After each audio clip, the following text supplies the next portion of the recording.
সম্মানিত সুদী, দিনের ওপর, ইসলামের ওপর, ইমানের ওপর মজবুত থাকা, ইমানের ওপর দায়াম কায়েম থাকা। প্রিয় ভাই, রাসূলুল্লাহ সাল্লাল্লাহু আলাইহি সাল্লাম তার দোয়ার মধ্য হতে সবচেয়ে বেশি যে দোয়াটা বেশি বেশি পড়তেন সেটা হলো ইয়া মুকাল্লিবাল কুলুব সাব্বিত কলবি আলা দীনিকা। অর্থাৎ, হে আল্লাহ, আপনি আমার মনকে, আমার দিলকে, আমাকে আপনি দিন ইসলামের উপর অটল রাখেন, শরীয়তের উপরে স্থির রাখেন, অর্থাৎ বিপদগামী করবেন না। যে ভাই, রাসূলের দোয়া না পাঠ করলেও হতো, কারণ রাসূলুল্লাহ সাল্লাল্লাহু আলাইহি ওয়াসাল্লাম তিনি তো শরীয়ত, তিনি তো দিন, অর্থাৎ তিনি তেলাওয়াত করা মানে কি উম্মতদেরকে, মানুষদেরকে শিক্ষা দিয়েছে যে তোমরাও এটা বেশি বেশি পড়ো।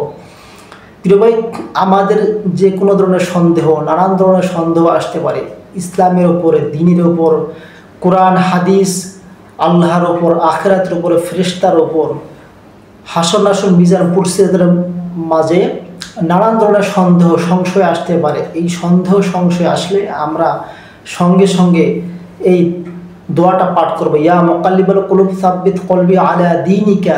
প্রিয় ভাই, উম্মে সালামা রাদিয়াল্লাহু আনহা তিনি রাসূলকে জিজ্ঞাসা করলেন, হে পয়গম্বর, আপনি কেন এই দোয়া বেশি বেশি পাঠ করেন? রাসূলুল্লাহ সাল্লাল্লাহু আলাইহি ওয়াসাল্লাম উত্তর দিলেন, হে উম্মে সালামা, পৃথিবীর মধ্যে এমন কোনো মানুষ নেই যার অন্তর, যার মন আল্লাহ তাআলার কুদরতি দুই হাতের আঙ্গুলের মধ্যবর্তী অবস্থিত নয়।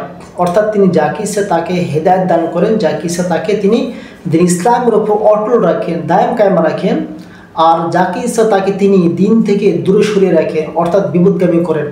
প্রিয় ভাই, আমরা ভাবতে পারি বা আমরা মনে করতে পারি যে আমি তো নামাজ পড়ি, আমি তো শরীয়তের হুকুম হাকাম চলবার চেষ্টা করি, ইসলাম মানি, হালাল হারাম মেনে চলি। প্রিয় ভাই, পৃথিবীর মধ্যে এমন বহুত লোক আছে, পাওয়া যাবে যে বন্দেগী করতে করতে এমন এক পর্যায়ে চলে গেছে যে তার মাঝে এবং জান্নাতের মাঝে সামান্য ডিফারেন্স, ব্যবধান। কিন্তু এমন কোনো কাজ করেছে যে কাজ করার কারণে আল্লাহ তাআলা তার প্রতি নারাজ হয়েছেন এবং সে কুফরি অবস্থা মারা গেছেন। আল্লাহ তাআলা তাকে জান্নাতের পরিবর্তে জাহান্নাম দিয়ে দিয়েছেন। প্রিয় ভাই, আবার এইরকম বহুত লোক থাকবে যে গুনাহের কাজ, আল্লাহর নাফরমানি করতে করতে এমন এক পর্যায়ে চলে গেছে যে মৃত্যু হলে তার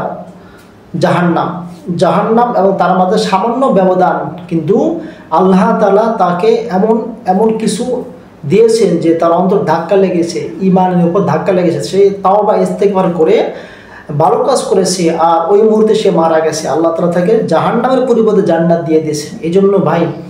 এজন্যই আমরা কোনো ব্যক্তিকে হে কাফের কিংবা হে মুশরিক, হে জান্নাতি, হে জাহান্নামী বলা বৈধ নয়।